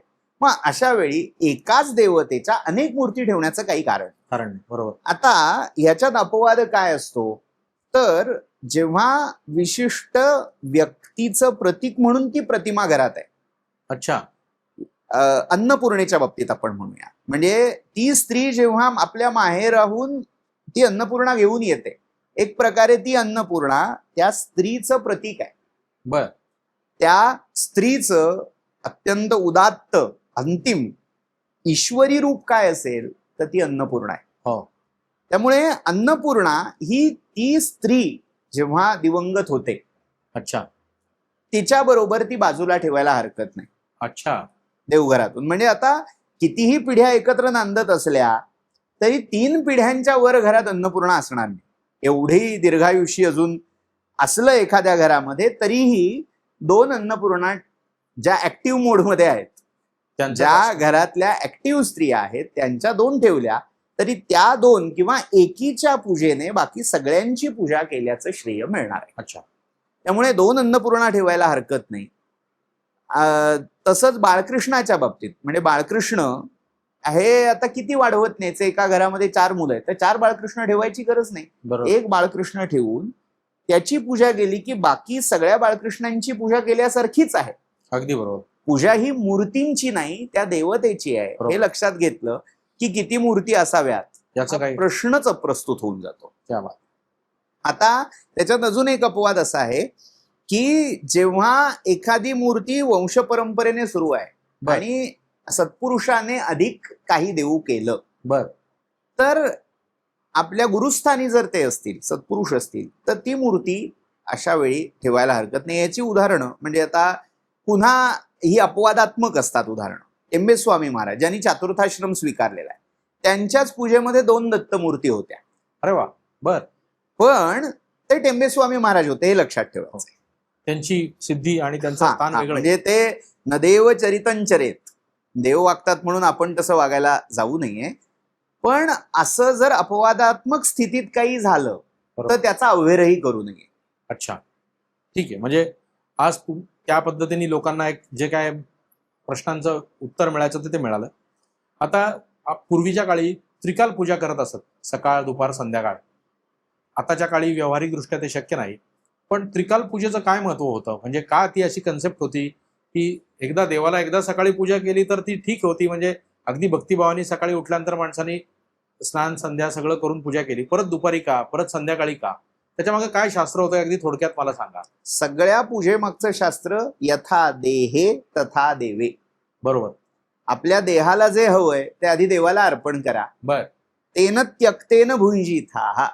आधी त्याला अर्पण करा आणि मग तुम्ही स्वाहा करा, त्याचा प्रसाद म्हणून स्वीकार. अच्छा. आपल्याला जेवायला तिन्ही ठाई लागतं की नाही? सकाळी नाश्ता लागतो, दुपारी जेवण लागतं, रात्री जेवण लागतं. मग तसं या 3 पूजांच्या निमित्ताने 3 वेळा नैवेद्य होतात, 3 वेगवेगळे. मग पूर्वीच्या काळी अशी पद्धत होती की सकाळी दूध साखरेचा असा नैवेद्य. माध्यान्ह काळी वैश्वदेव झालेला असेल की मग तो जो काही झालेला स्वयंपाक असेल सगळा, त्या स्वयंपाकाचा मग शक्यतो त्याच्यात कांदा लसूण नसावं, सामिष भोजन नसावं असे संकेत होते. मग जर असं काही शिजवलेलं असेल तर देवांपुरता स्वतंत्र दही भात किंवा मर्यादित स्वयंपाक करून त्याचा नैवेद्य व्हायचा. आणि रात्री पुन्हा दूध, साखर किंवा फळ एखादं असा तिन्ही सांजेला नैवेद्य दाखवला जायचा. असे जसं माणसाला तिन्ही त्रिकाळ लागतं तसं ते आपण घेण्याआधी देवाला अर्पण करून ते आपण घ्यावं. वा, ही भावना त्याच्यात आहे. आजही हे करायला हरकत नाही. शेवटी काय आहे, आपली इच्छा, आपली आतली बुद्धी तशी झाली तर हे अवश्य करावं. ज्यांना शक्य आहे. आता अनेक लोक पेन्शनर आहेत, घरी असतात. मग टीव्ही किंवा दुसरं बाहेर जाऊन चकाट्या पिटण्यापेक्षा, गप्पा मारण्यापेक्षा त्यांनी अशा मार्गाने जर कालाचा योग्य तो विनिमय केला तर ते चांगलंच होणार आहे. चांगलंच होणार. अधिकस्य अधिकम फलम. बरोबर. आणि ज्यांना शक्य नाहीये पण इच्छा आहे, मग ते या दृष्टीने पंचोपचार पूजा करू शकतात. अच्छा. म्हणजे गंध, पुष्प, धूप, दीप आणि नैवेद्य या 5 गोष्टी अर्पण करायला 5 मिनिटं पुरतात. गंध लावायचा आहे किंवा फूल घेऊन त्यालाच गंध लावून ते अर्पण करू शकता. दिवा लावणं, उदबत्ती किंवा धूप लावणं, शक्यतो धूप लावावा, नैवेद्य दाखवणं, या 5 गोष्टी 5 मिनिटात होतात. अगदी अगदी. मग हे करू शकता. किमान पक्षी दिवसाकाठी एकदा तरी पूजा व्हावी.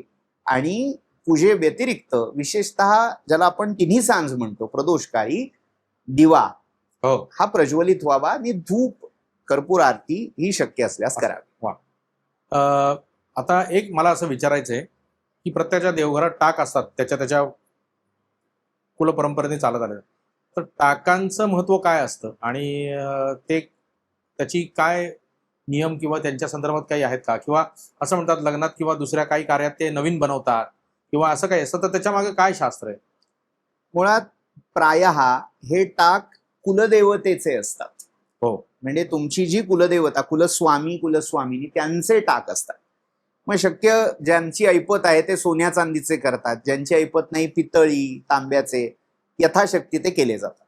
मग जेव्हा तुमच्या घरात काही नवीन शुभ कार्य होतंय, मग लग्न, मुंज किंवा अन्य कुठलाही चांगला संस्कार होतोय, तर त्यावेळी एक देवाची आठवण, कुळाचार म्हणून त्याच्यात भर घालायची पद्धत होती. अच्छा. म्हणजे जर टाक जीर्ण झाला असेल तर तो नवा करावा, जर चांगला असेल तर मागच्या बाजूला त्याच्यात धातू ओतून घालायची पद्धत आहे. मग त्याच्यावर आधी अक्षत टाकून थोडक्यात त्याचं समारोप करून, म्हणजे त्यातलं देवत्व तात्पुरतं बाजूला करून घेणं, त्याच्यात भर घालणं.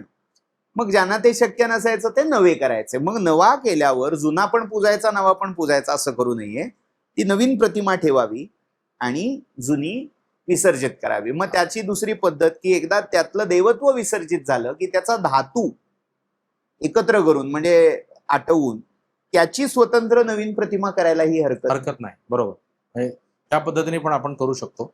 आता असं एक शास्त्र आहे किंवा आपण एक पारंपरिक पद्धतीने बघतो की विठ्ठल रखुमाई असतील, बाळकृष्ण असेल तर त्याला तुळस, किंवा शंकराची प्रतिमा असेल तर त्याला बेल, गणपती असेल तर दुर्वा, आणि फुलं तर आपण प्रत्येक देवाला वाहतो. आपण म्हणतो की गणपतीला लाल फुल असतं, दत्त महाराजांना पिवळं फुल असतं. काय म्हणजे असं कुठे काही त्याचा काही असं संकेत किंवा त्याचे काही निर्देश आहेत का, की याच्या बाबतीत या देवतांना या फुलांचा किंवा या पानांचा आवड आहे, किंवा असं कुठं काही शास्त्रात किंवा धर्मशास्त्रात उल्लेख आहे? पुन्हा मी गीतेचाच दाखला देईन. पत्रम पुष्पम फलम तोयम यो मे भक्त्या प्रयच्छति बरोबर. तस्याहम भक्त्युपरुतम अश्नामी प्रयतात्मनः. अच्छा. 9व्या अध्यायातला संदर्भ आहे. जो कोणी भक्तिभावाने मला पान, फूल किंवा फळ, पाणी पण अर्पण करतो, पत्रम पुष्पम फलम तोयम यो मे भक्त्या प्रयच्छति, जो भक्तिपूर्वक अर्पण करतो ते मी त्याचं ग्रहण करतो. अच्छा. आता होतं कसं, देवता रूप जेवढी कल्पिली गेली तेवढी माणूसाला व्यक्ती आली की त्याची प्रकृती वेगळी, त्याची अभिरुची वेगळी.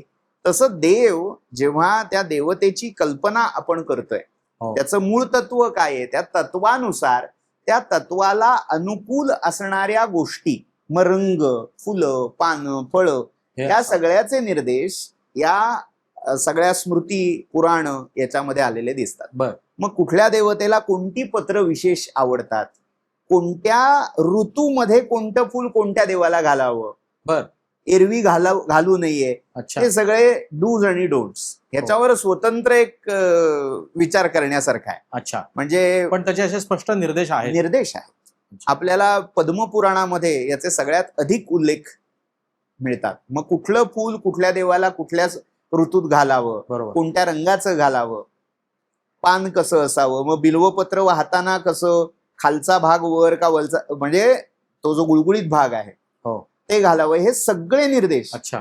मग फूल घेताना कुठलं घ्यावं, हो, त्याच्यावर कीटक किंवा असा बसलेला असेल तर ते घ्यावं का, हे सगळे निर्देश इतकं क्लिअर कट आपल्या पुराणकालीन कागदपत्रांमध्ये त्याचा उल्लेख आहे. एक दुसरी गोष्ट अशी की आपण देव म्हटला की हळद, कुंकू आणि गंध हे त्याचं एक नैसर्गिक अंगच आहे. म्हणजे आपण त्याशिवाय पूजा संपन्न होत नाही. म्हणजे बऱ्याच लोकांना असा प्रश्न असतो की देवांना हळद कुंकू वाहताना काय क्रम असावा, हळद कुंकू, कुठल्या देवांना हळद चालत नाही, कुंकू चालतं, असं काही आहे का? किंवा गंध लावताना, देवाला लावताना कुठल्या बोटाने लावावं, ते वरून खाली लावावं, खालनं वर लावावं, किंवा एखादी व्यक्ती आपल्याकडे असेल किंवा पूजा चालू असेल, आपण काही आरती असेल तर आपण गंध लावण्याची एक प्रथा आहे आपल्या घरी सर्वसामान्यपणे, तर ते कोणत्या बोटाने लावावं, ते पण खालून वर का वरून खाली लावावं. आणि स्त्रियांनी सुद्धा आपल्याकडे आलेल्या सवाष्णीला किंवा बाईला हळद कुंकू लावताना काय पद्धत अवलंबावी, हे एक खूप म्हणजे आजकाल त्याची बऱ्याचपैकी वनवा दिसते लोकांच्या कृतीमधनं. तर त्याचं एक थोडंसं विवेचन केलं तर फार चांगलं होईल. ही वानवा का पडली?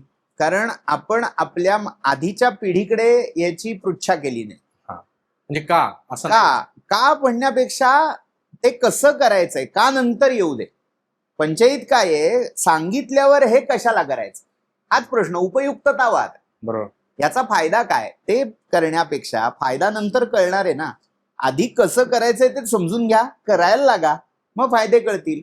दुर्दैवाने आम्हाला आधी फायदा कळला तर आम्ही करू, हो, हा कुठेतरी ग्रह, हा गंड आल्यामुळे लोकांनी ह्या गोष्टी घेतल्यात नाही. अच्छा, बरोबर. म्हणजे सांगणारे नव्हते असं नाही, सांगणारे होते, पण त्याने काय होतं, त्याचा काय फायदा, असं म्हणून त्याच्याकडे दुर्लक्ष केलं. काही काही ठिकाणी पूर्वपरंपरेने सासूबाई करतात म्हणून सून तसंच करते, वडील करतात म्हणून मुलगा तसंच करतो.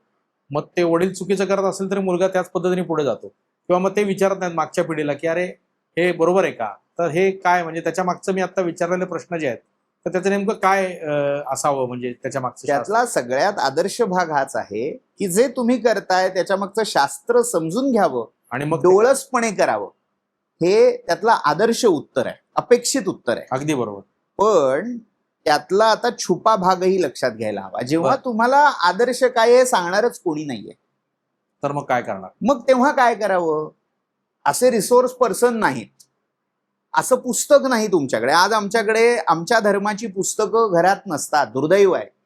आम्हाला पंचोपचार, षोडशोपचार, पूजा याचे विधी असणारी पुस्तकं बाजारात उपलब्ध आहेत. ती एकदा आणावीत, ती वाचावीत, पण हे कोणालाही सुचत नाही. गुरुजींना अवश्य बोलवावं, गुरुजींच्या मार्गदर्शनाखाली ते करावं, पण आधी तो विधी काय आहे हे मला कळलं पाहिजे ना. गुरुजींना वेळ नसतो सांगायला, पण माझी जबाबदारी आहे, मी जे काय करतोय मग आता काय होतं, गुरुजींनी त्या ठराविक वेळात सगळं सांगावं अशी अपेक्षा गुरुजींकडून. बरोबर. मग गुरुजी ते विधी करतील का तुम्हाला समजावून देतील? अगदी त्यापेक्षा आपण आधी पुस्तक आणावं, वाचावं, त्यात जे अडलेलं असेल ते मार्क करून ठेवावं, गुरुजींना विचारावं की हो हे नाही कळलं, मग गुरुजी सांगतील. बरोबर. मुद्दा असा आहे की गतानुगतिकता, गतानुगतिको लोके न लोको पारमार्थिका, बरं. असं वचन आहे. अच्छा.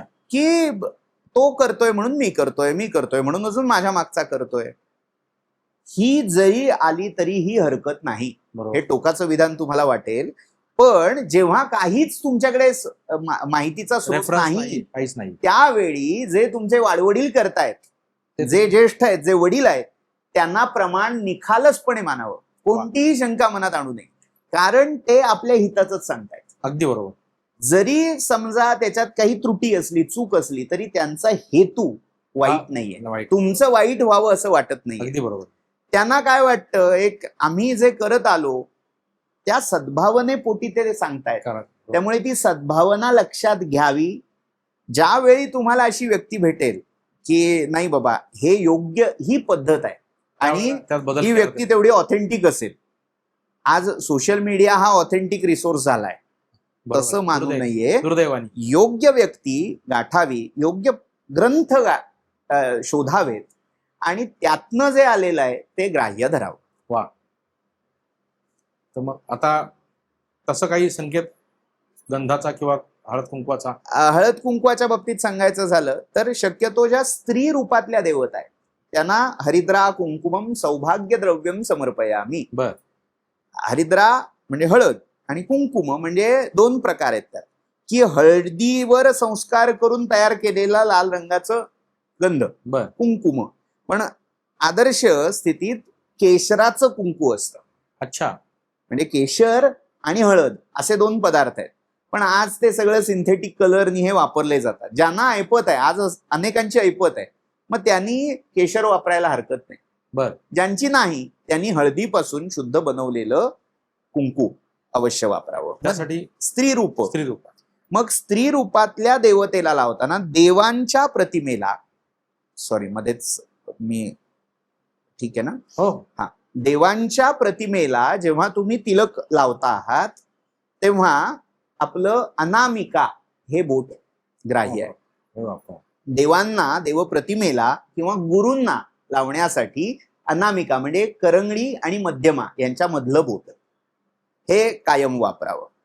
मग जेव्हा देवस्वरूपात तुम्ही एखाद्याला पाहता आहात, मग आपल्याकडे गुरुजी आलेत, त्यांची पूजा मी गुरुजी म्हणून नाही करत आहे, देवता गणपतीचा भटजी म्हणून त्याला मी बोलावलंय किंवा विष्णू प्रित्यर्थ त्यांना बोलावलंय, मग त्याही वेळेला अनामिकेने त्याला गंध लावता येतं, फक्त तिथे देवबुद्धी पाहिजे. ओके.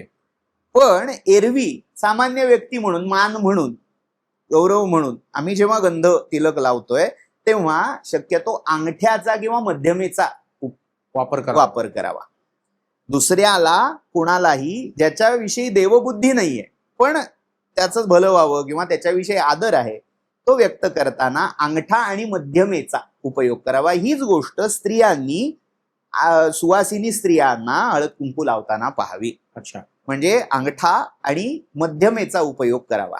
बर. आपली जी तर्जनी आहे म्हणजे अंगठ्यानंतरचं पहिलं, प्रादेशिनी असंही म्हणतात तिला, त्या बोटाचा उपयोग हा केवळ पितृकर्मामध्ये केला जातो. श्राद्ध किंवा त्या म्हणजे आपल्या पूर्वजांच्या फोटोला गंध लावायचंय, बर, श्राद्धामध्ये काही लावायचंय, तर केवळ त्यावेळी हे बोट वापरलं जातं. ते सुद्धा ज्याचे आई वडील हयात आहेत त्यांनी शक्यतो त्या बोटाचा उपयोग करू नये असं म्हटलं जातं, त्यांनी अंगठा वापरावा.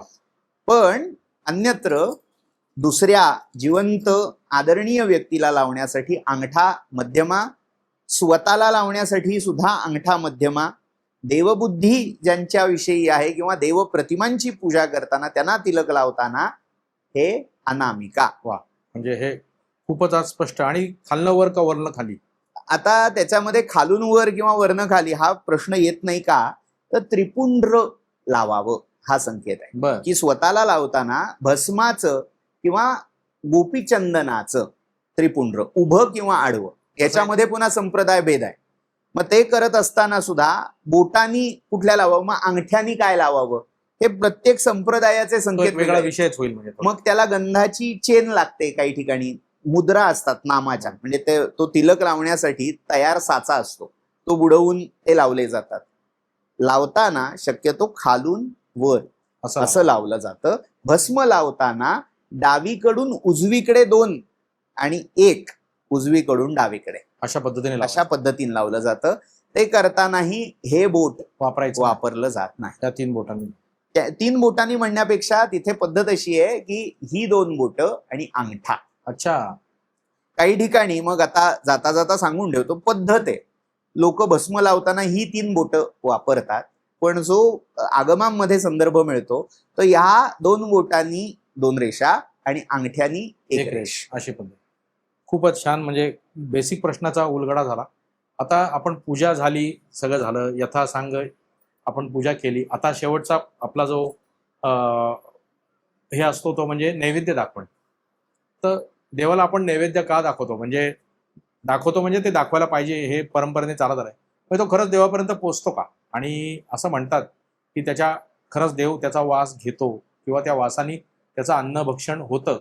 आणि अशा पद्धतीने आपण जे काय घरात अत्यंत प्रसन्न भावनेने देवाला नैवेद्य म्हणून जे दाखवतो तर ते देवापर्यंत पोहोचतं. तर ते खरंच तसं आहे का? आणि नैवेद्य दाखवण्याची एक पद्धत, आपण नैवेद्य दाखवताना त्या ताटाभोवती पाणी फिरवतो 3 वेळा, तर तेव्हा आपण जे काय वाक्य म्हणतो ती आणि ते पाणी फिरवणं, याचं काय शास्त्र आहे? मुळात त्याच्या मागचं शास्त्र यथा देहे तथा देवे. आपण जसं जेवताना घेतो, चित्रावती आपल्याकडे चित्राहुतीची पद्धत आहे. आपण असं जाऊन घेतलं बसा बसा बसा बुफे, ही आपली पद्धत नव्हे. भारतीय संस्कृतीविषयी मी जेव्हा विधान करतोय तेव्हा भारतीय संस्कृतीमध्ये जेवायला कसं बसावं, ताट कसं वाढलेलं असावं, कोणत्या बाजूला काय असावं, या सगळ्याचे विस्तृत संकेत आहे. म्हणजे आपण मराठी बोलीभाषेत डावं उजवं म्हणतो सगळं, म्हणजे ते समजून घ्यावं. आणि मग जेवताना सुरुवात कशी करावी, मग बाण्याचं मंडल का करावं, हे सगळं त्याच्यावर विस्तृत चर्चा आहे. मग आपल्याला जेवायला घेताना जर असं आहे तर मग देवाला जेवायला वाढताना तसं का करू नये? अगदी बरोबर. त्यामुळे यथा देहे तथा देवे हे तत्व तिथेही लक्षात ठेवायचं. आता नैवेद्य देवापर्यंत पोचतो का? मुळात जो सर्व व्यापक आहे, सर्वगत आहे, त्याला पोचणार नाही असं होईल का? तुम्ही भावनेने अर्पण केलं, ज्या क्षणी मनात आलं की ह्याचा नैवेद्य माझ्या लाडक्या देवाला दाखवावा, त्या क्षणीच त्याला ते पोचलं. पण ती कृती महत्वाची असते.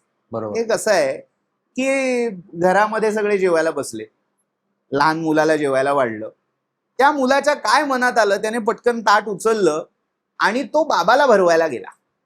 वा, बाबा पण बसलाय पंक्तीला, त्याच्यासमोर पण ताट आहे, पण ह्याच्या मनात काय नाही, माझ्या ताटातलं बाबांनी खाल्लं पाहिजे. आणि तो आपल्या इवल्या इवल्या हाताने त्या बापाला भरवतो. आता मला प्रश्नाचं या उत्तर द्या की बापाला नेमकं गोड काय लागेल?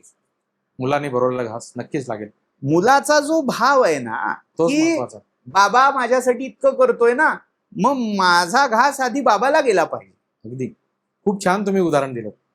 तसं नैवेद्य दाखवताना ज्याच्या कृपेने मला हे अन्न मिळालं, ज्याच्या कृपेने माझ्या सगळ्या गरजा भागतायत, त्याचं मी काही देणं लागतो की नाही? अगदी बरोबर. मग या कृतज्ञतेपोटी, कृतज्ञता नसेल प्रेमापोटी, किंवा सगळ्यात महत्वाचं या विश्व नियंत्याचं मी काहीतरी देणं लागतो त्यासाठी, या भीतीपोटी का असे ना, भिया धिया धिया, असं तुम्ही ते अर्पण केलं की त्याला निश्चित प्राप्त होणार. तो चराचरात आहे. अगदी बरोबर. तो त्या प्रल्हादाच्या भावार्थासाठी स्तंभातूनही येतो. फक्त आपल्या मनातले विकल्प बाजूला ठेवले गेले पाहिजे. बरोबर. म्हणजे आता मी तुम्हाला शेवटचे 2-3 प्रश्न विचारतो छोटे छोटे. शुचिर्भूतता म्हणजे नेमकं काय?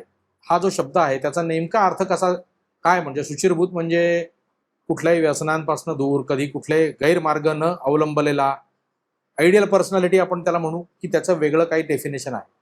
शौच असा शब्द आहे. अच्छा. शुचिर्भूतता, शुची.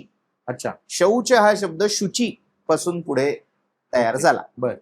शुची म्हणजे काय तर स्वच्छ. बर. स्वच्छची पुन्हा व्याख्या काय तर जिथे कुठलाही डाग कलंक नाही ते. आता 3 अवस्था आहेत, कायिक, वाचिक आणि मानसिक. तुमची शरीर, काया ही स्वच्छ असली पाहिजे. अच्छा. वाचा, वाणी ही स्वच्छ असली पाहिजे आणि मन हे स्वच्छ असलं पाहिजे. वा.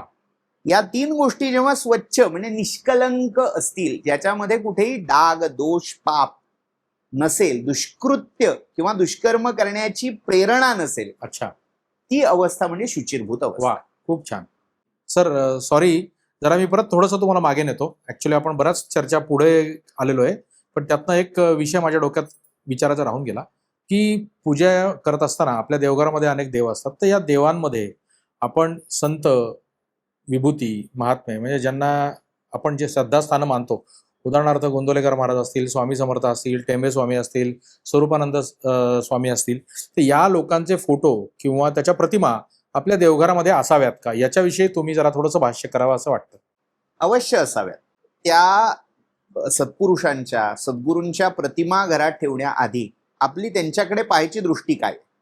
बर. आपण जर असं म्हणतो गुरुर् ब्रह्मा गुरुर्विष्णू गुरुर्देवो महेश्वरः, गुरु साक्षात परब्रह्म तस्मै श्री गुरवे नमः. बरोबर. गुरु हेच परब्रह्म परमात्मा आहेत, ही जर धारणा असेल तर ते देवांपेक्षा गौण आहेत असं मानायचं कारण.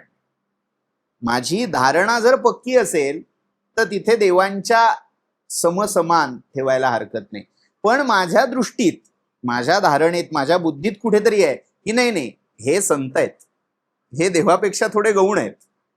जर माझ्या दृष्टीमध्ये हा भेद असेल तर अवश्य यांच्या प्रतिमा देवघरात ठेवाव्यात. मात्र देवाच्या पातळी म्हणजे जिथे आपण देवांचं स्थापन केलेलं आहे त्याच्यापेक्षा थोडं खाली यांच्या प्रतिमा ठेवाव्यात. पण जर आपल्याला ते परब्रह्म रूपात म्हणजे आपण त्यांची पूजा करतोय, तर मग ते आणि देव याच्यामध्ये भेद मानायचं कारण नाही, आपल्या दृष्टीवर अवलंबून. वा. आपण शेवटाकडे येतोय. मला 1-2 छोटे प्रश्न आहेत. त्यातला पहिला असा की एकतर स्त्रियांनी पूजा करावी का, म्हणजे पूर्व परंपरागत आपल्या जे इतिहासामध्ये चालत आलंय त्याच्यामध्ये पूर्वी स्त्रिया पूजा करत नसत, पण आजच्या व्यावहारिक दृष्टिकोनातून जर बघायला गेलं तर आजच्या दिवशी घरातल्या कर्त्या पुरुषाला कामानिमित्त परगावी जावं लागतं. त्याच्या कामाच्या वेळा ज्या असतात त्या वेळी यावेळी येणं जाणं असतं, किंवा काही कारणांमुळे तो घरामध्ये त्यावेळेला उपलब्ध असू शकत नाही. तर अशा वेळेला घरची पूजा ही होणं हे गरजेचंच आहे. तर अशा वेळेला पूजा करण्यासाठी स्त्रियांनी सहभाग नोंदवावा का, आणि स्त्रियांनी आजच्या दिवशी पूजा करणं हे संयुक्तिक आहे का, याविषयी थोडंसं तुम्ही बोललात तर जास्त चांगलं होईल. मुळात ह्या विधिनिषेधामागचं कारण एक लक्षात घ्यावं की मूर्ती, प्रतिमा जेव्हा आपण पाहतो, जसा भक्त किंवा पूजा करणारा त्या देवतेसारखा होत जातो, असं मी मगाशी विधान केलं, तसं उलटही होतं. अच्छा. पूजकाचे गुण त्या पूज्य मूर्तीमध्ये, प्रतिमेमध्ये उतरतात. बापरे. त्या दोघांचंही अद्वैत होत जात, बॉन्डिंग होतं.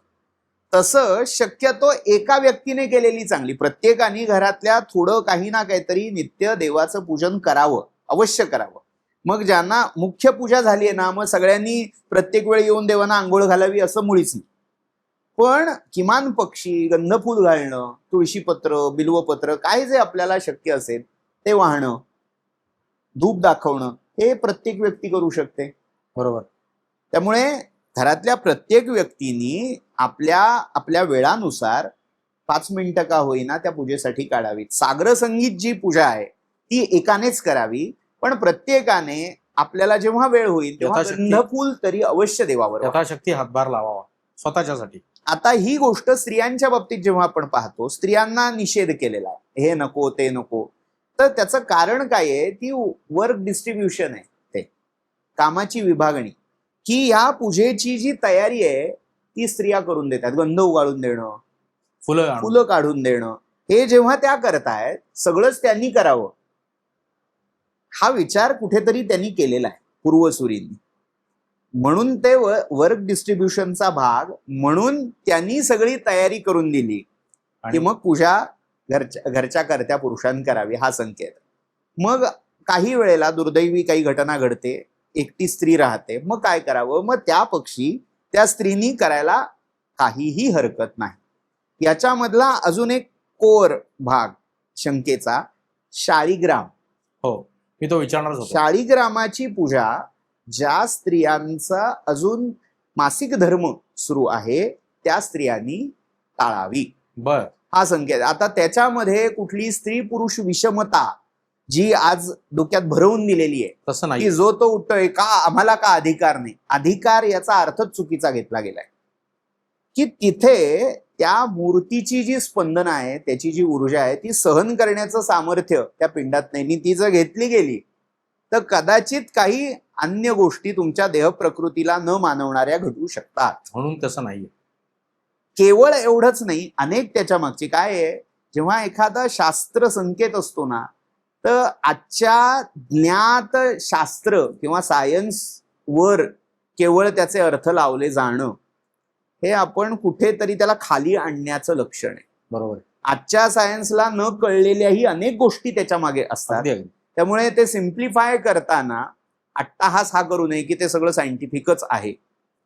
त्याच्यामध्ये मानसिक आहे, धारणात्मक आहे, आध्यात्मिक आहे, आधी दैविक आहे, हे सगळं लक्षात घ्यावं. बरोबर. मग स्त्रियांनी काय करावं, ज्या घरी पुरुषांना शक्य नाहीये त्यांनी त्यावेळी स्त्रियांनी पूजा अवश्य करावी. बिनपूजेचे देव ठेवू नयेत.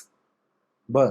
पण हे करताना पुरुषांनी आपलं मग नेमकी काय जबाबदारी आहे घरातली, मग आपण फुलं आणतोय का, आपण बाकीची, म्हणजे दुर्दैवाची ही गोष्ट सांगावी लागते की लोक मग ती करते ना, कर बाई, सगळं धर्म कर्म सगळं तिच्यावर सोपवून आपण रील बघत बसतील, आपण टाइमपास करत बसतील, पण पूजा करणार.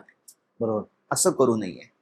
आपण तिला काय हातभार, मी पण देवाचं तेवढंच काही देणं लागतो ना, तर मग मी काय माझी जबाबदारी निभावली, हा प्रश्न विचारून त्या पद्धतीने आपल्या पद्धतीने कार्यप्रणाली ठेवावी. क्या बात, क्या बात आहे. आता एक शेवटचा प्रश्न की आपण नेहमी फिजिकल म्हणजे थोडक्यात देवाला समोर घेऊन पूजा करत असतो. म्हणजे व्यवस्थित देवाला स्नान घालतो, त्याला गंध लावतो, फुलं वाहतो आणि सश्रद्ध भावनेने आपण देवाची पूजा करतो. पण एक असाही शब्द आहे किंवा अशी एक पूजा आहे की मानसपूजा. तर मानसपूजा म्हणजे नेमकं काय, मानसपूजा करण्याची पद्धती काय, किंवा मानसपूजा कशी करावी, कोणी करावी आणि का करावी, किंवा त्याचं मागचं जे काही शास्त्र असेल मानसपूजेच्या मागचं, तर त्याच्याविषयी थोडंसं जर तुम्ही आज आम्हाला उलगडा करून दिलात तर आमच्या संपूर्ण प्रेक्षकांना त्याचा फायदा होईल. पूजेची मुख्य क्रिया ही मानसिक असावी. अच्छा. तुम्ही प्रत्येक उपचार अर्पण करत असताना त्या देवाशी मनाने एक तादात्म्य पावलं पाहिजे. मी हे त्याला अर्पण करतोय म्हणजे मीच तिथे आहे, मी तोच इथे आहे. एकतत्व झालं पाहिजे. देव भक्त असे द्वैत अद्वयत्व न खंडिता, वा. स्वामी स्वरूपानंदांचं वचन. ते अद्वयत्व जर असेल तर मग मनाने तुम्ही आपसुक जे करताय ती पूजा होईल. अच्छा. आद्य शंकराचार्यांचा श्लोक आहे, मी जे काही करतोय, यद्यत कर्म करो मी तत्त दखिलम शंभो तवाराधनम. हो. मी झोपलो तरी ती समाधी आहे, मी बोललो तरी ती तुझं स्तुती स्तोत्र आहे, क्या बात. मी चाललो फिरलो तरी ती तुझी प्रदक्षिणा आहे. बापरे, एवढा भाव. एवढा भाव तुम्ही जर त्याच्याशी तादात्म्य पावलात तर होईल. आत्मा त्वम गिरिजा मती सहचरा प्राणा शरीरम गृहम असं झालं तर. हो. पण ज्यांना शक्य नाहीये त्यांनी कल्पनेने का होईना पूजा करावी. बरोबर. ज्यांना देहाने शक्य आहे त्यांनी देहाने पूजा करावी, पण अधिक मनाने देखील पूजा करावी. का तर जेव्हा तुम्ही देहाने करताय तेव्हा तुम्ही कर्मात अडकून पडता. बरोबर. म्हणजे तिथे देवाला अर्पण करतोय हा भाव न येता ती वस्तू कशी चांगली आहे वाईट आहे त्याच्यात तुम्ही गुंतून पडला. वेगळा मनाने देवाजवळ पोहोचलात नाही, तुम्ही त्या वस्तूत अडकून पडलात, उपचारात औपचारिकतेत अडकून पडलात. ते योग्य नाही. म्हणून ज्यांना शक्य आहे त्यांनी शरीराने आणि नंतर मनाने म्हणजे मानसपूजा करावी. ज्यांना शरीराने शक्य नाही त्यांनी तर अवश्य मानसपूजा करावी. म्हणजे जे उपचार आपण शरीराने अर्पण करतोय, तेच प्रयत्नाने अर्पण करतोय, ते आपल्या कल्पनेने धारणेने आपल्या मनामध्ये ती प्रतिमा आणून शक्य झालं तर प्रतिमेपेक्षा त्याला जिवंत आणावं. बरोबर. म्हणजे मी एका मूर्तीची पूजा करतोय ही कल्पना करण्यापेक्षा त्या देवतेला किंवा आपल्या सद्गुरूंना आपल्या हृदयरूपी सिंहासनात देव्हाऱ्यात आणून जिवंत बसवावं.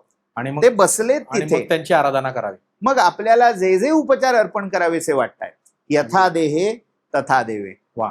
या भावनेने ते उपचार त्यांना अर्पण करणं ही मानसपूजा आहे. आणि ही मानसपूजा ही खऱ्या अर्थाने सगळ्या उपासनेचं, सगळ्या ह्या कर्मकांड म्हणजे गौण नाही, तेही तितकंच महत्वाचं आहे. त्या कर्मकांडात्मक पूजेचं सार वा. म्हणजे मानसपूजा आहे. क्या बात. सर, ऍक्च्युली देवपूजा आणि धर्मशास्त्र हा इतका व्हास्ट विषय आहे की त्याच्यावर एका एपिसोडमध्ये आपण त्याला बांधणं किंवा त्याच्या माध्यमातून लोकांपुढे त्याच्या सगळ्या गोष्टी पोहोचवणं हे खरंच शक्य नाही.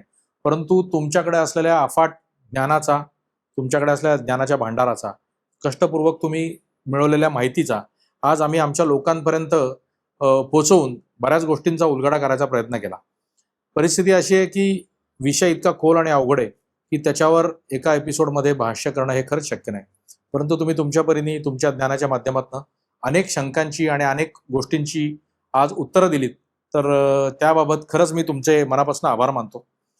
त्याचबरोबर मला ही खात्री आहे की तुम्ही आमच्या एका हाकेला ओढ येऊन परत परत माझ्याकडे याल आणि तुमच्या वेगवेगळ्या विषयांवरच्या अभ्यासाचा आमच्याकडे खजिना रिता कराल आणि अनेक ज्या लोकांपुढे असलेल्या शंका आहेत किंवा प्रश्न आहेत त्याचा तुम्ही आज अनेक लोकांना तुम्ही त्याचा काय म्हणू आपण त्याला की त्याचा खजिना रिकामा करून त्याच्यावर तुम्ही भाष्य कराल आणि अनेक शंका तुम्ही लोकांच्या निरसन कराल याची खात्री आहे. परत परत मी तुम्हाला बोलवणारच आहे. तुम्हाला बोलवायचं म्हणजे माझ्याच डोक्याला खरंच एक आव्हान आहे की काय विषय घ्यावा आणि काय विषयावर तुम्हाला बोलता करावं. परंतु मी प्रयत्नपूर्वक आज तुम्हाला सांगतो की तुमच्यासाठी विषय शोधीन आणि जे लोकांसाठी उपयोगी असतील आणि लोकांना मदत करणारे असतील अशा निश्चित विषयांवर मी तुम्हाला परत बोलतं करीन. तर श्रोते हो, आजचा एपिसोड खरंच खूप अभ्यासपूर्ण आणि धार्मिकदृष्ट्या संपन्न करणारा असा होता. अशाच वेगवेगळ्या विषयांवर बोलण्यासाठी वेगवेगळे पाहुणे आणि विशेष घेऊन मी तुमच्यापर्यंत येणारच आहे. तर आपल्या चॅनलला सबस्क्राईब करा, शेअर करा आणि लाईक करा आणि असाच लोभ ठेवा. आणि आजचा एपिसोड खरंच तुम्ही बघा की ज्याच्यातनं तुम्हाला तुमच्या स्वतःच्या जीवनात एक चांगली शांतता मिळेल आणि एक चांगला एक अभ्यासपूर्ण एपिसोड ऐकल्याचं समाधान मिळेल. परत भेटू पुढच्या वेळेला. तोपर्यंत धन्यवाद, नमस्कार.